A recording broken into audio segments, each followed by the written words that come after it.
My name's Steve Ryan. I'm the Director of Merchandise and Games here at Kings Island. It means I'm responsible for all the in-park spending opportunities. If it's not food service, then my team's probably running it.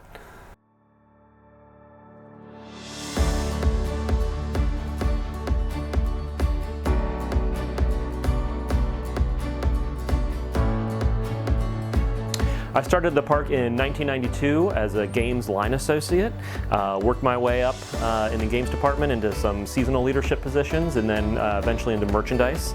Worked my way up through that department, and eventually full-time in 2002.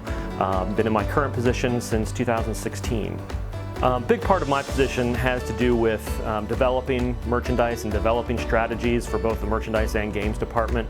A lot of that has to do with picking the product and what we're going to sell, and you know, being up on trends and you know, what consumers want. That changes almost year to year. Just this past year we launched an online store.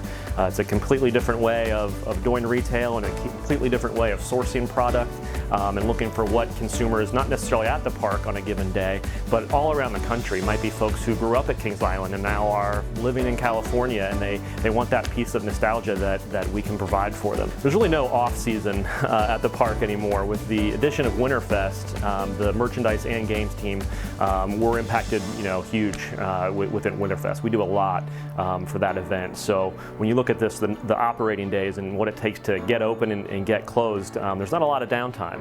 So really January, February, March, when the park is closed to the public, about half that time is spent putting Winterfest away, and the other half is spent getting ready for the spring opening. So we're, you know, like I said, we're doing a lot of hiring, we're doing a lot of planning, and then just the setup to get the park ready. What I enjoy most about working at the park, and I've said this for the last 20 years of my career, is really the people. If you talk to anyone who's worked at the park for any length of time and you ask them, why do you keep coming back to Kings Island on a seasonal basis, you know, back when we were all seasonal associates, and it was always the people. And that's really what kept me here, you know, for my career.